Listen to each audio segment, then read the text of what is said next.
Live from our 7 Tasmania studios, your nightly news with Kim Miller begins now. Good evening, everyone. First tonight, 11 people, including children, have been hospitalised after suffering carbon monoxide poisoning at a South Hobart home. Authorities say an open charcoal grill used inside emitted levels up to 5 times the safe amount. Colourful balloons tied to the porch of this home, now the scene of a scary and dangerous incident. Some very unwell people in a home that had been exposed to some after products of combustion, and we needed to test the air and be able to ventilate the house in order to make it a safe scene while the ambulance treated the occupants. Emergency crews called to the South Hobart residence just before 2:30 this morning, arriving to dangerous levels of clear odourless gas coming from a charcoal grill used inside. The levels of carbon monoxide that were taken were 4 to 5 times what's accepted, so it was quite an unhealthy environment to be in. 11 people were taken to the Royal Hobart Hospital, including 9 children aged between 2 months and 17 years old. 2 adults and 5 children were in a serious condition. Authorities now warning the public of the dangers of carbon monoxide. Inhalation of those gases starves people of oxygen, and they can die from carbon monoxide poisoning. It certainly can cause brain damage to people who have survived. Appliances that are built for outdoor use aren't to be used inside unless they're properly fitted and ventilated. With the substance also creating a dangerous environment for the emergency responders. Every time they go to a call for assistance, they have to assess the risk and react to that risk. So this was unfortunately a very dangerous situation for everyone involved. 9 children have been discharged from hospital in a stable condition, and authorities say 2 adults, also in a stable condition, are set to leave this evening. Ruby Kamane, 7 Tasmania News. Tasmanian expats living in Victoria are being told to stay put as the state's COVID call centre is inundated with inquiries from those in the country's virus epicentre.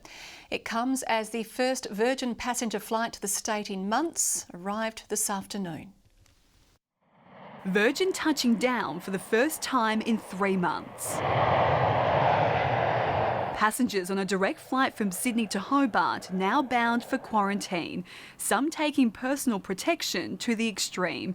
It's now been 59 days without a positive case in Tasmania.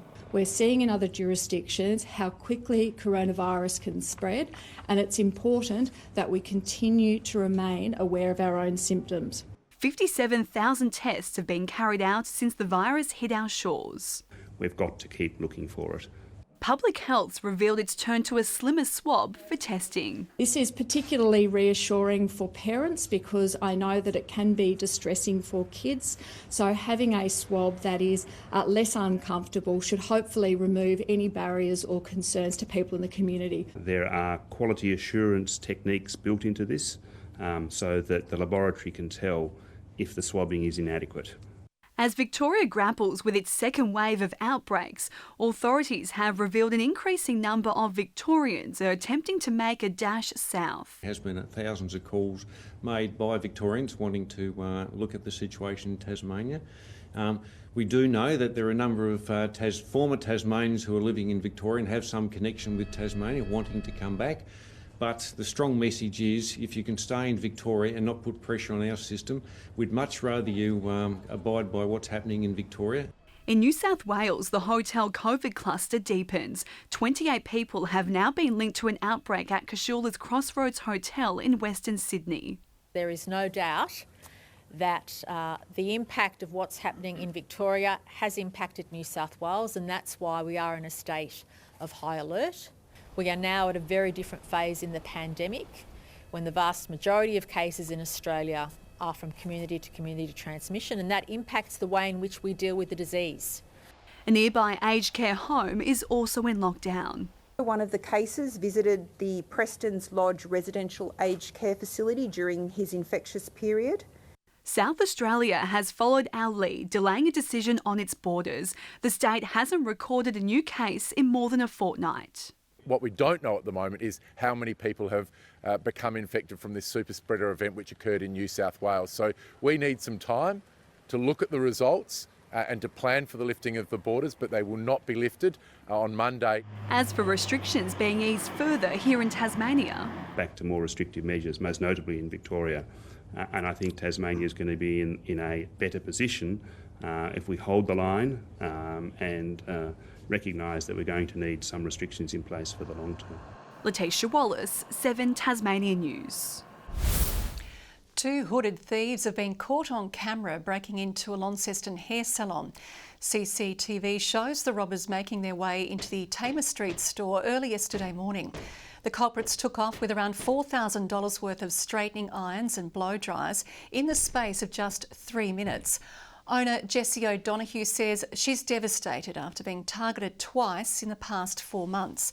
Anyone who recognises the offenders or has any information is urged to contact Crime Stoppers.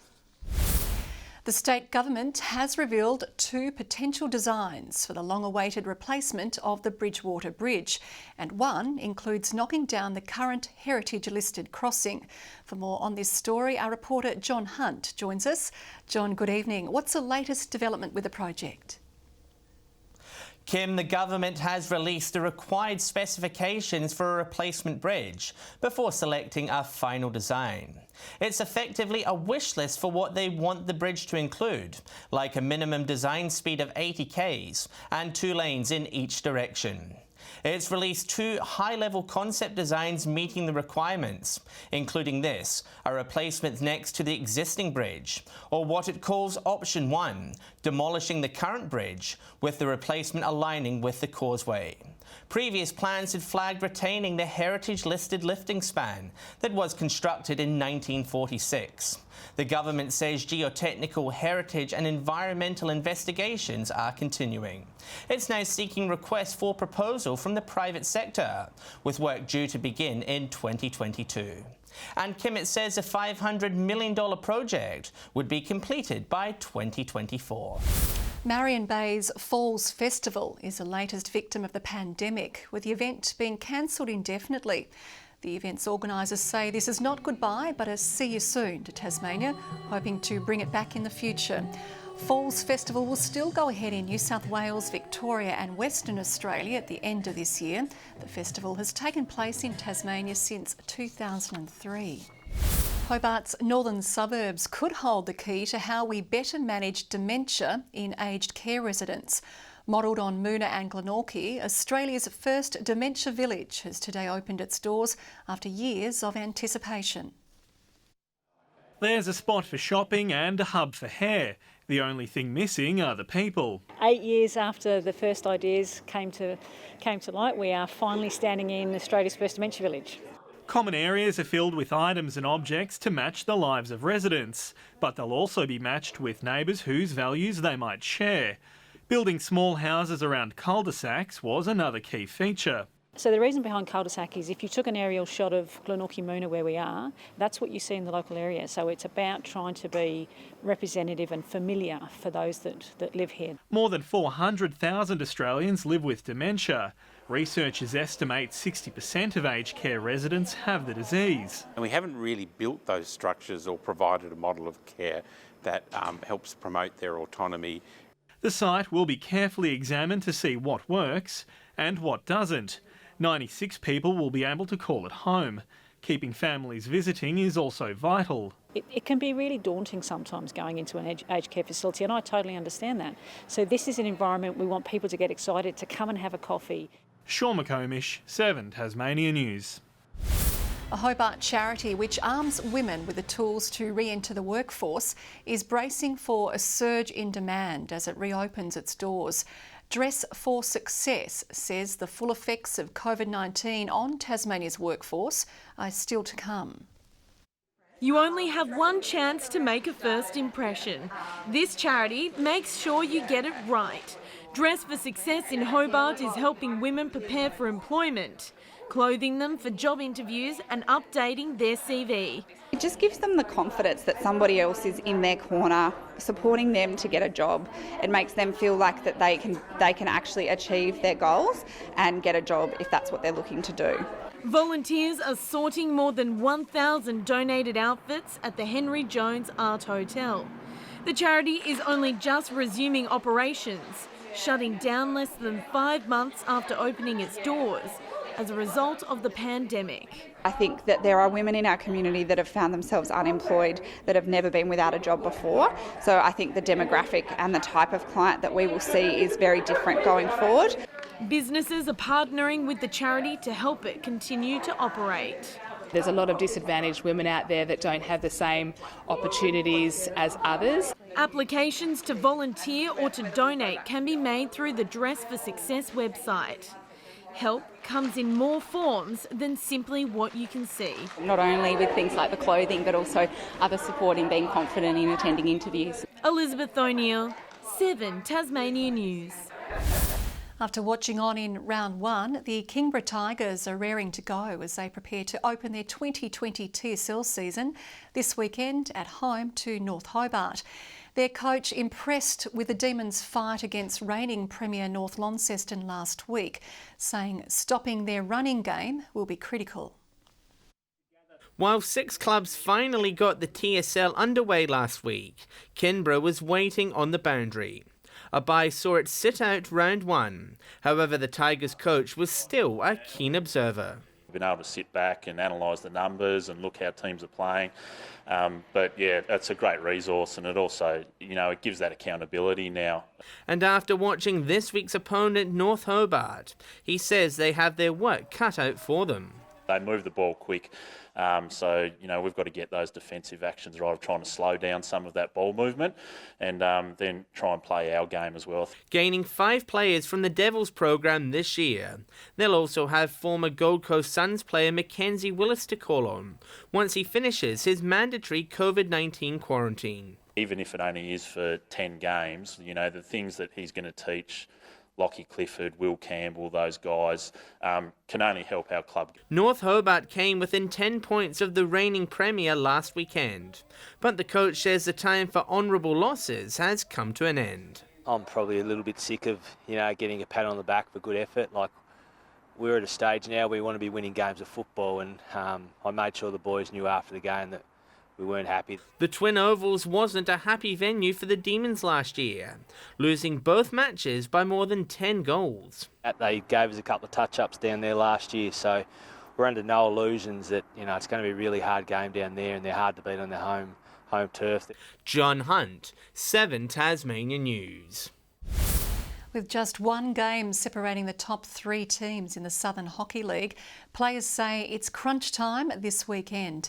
Top of the table Northwest Graduates will host second place Canterbury on Saturday. The Graduates will feature Kookaburra's co-captain Eddie Ockenden. However, their opponents say they won't be focusing all their attention on him. He slots into a team and plays the role.